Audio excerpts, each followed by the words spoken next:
कर्पूरगौरं करुणावतारं संसारसारं भुजगेन्द्रहारं सदा वसन्तं हृदयारविन्दे भवं भवानी सहितं नमामि।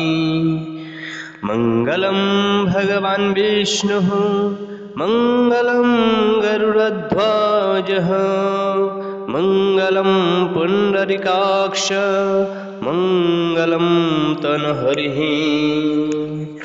सर्वमङ्गलमङ्गल्ये शिवे सर्वार्थसाधिके शरण्ये त्र्यम्बके गौरी नारायणि नमोऽस्तु ते।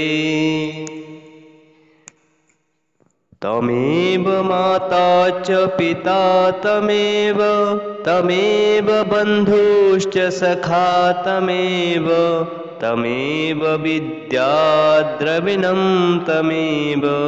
तमेव सर्वं मम देव।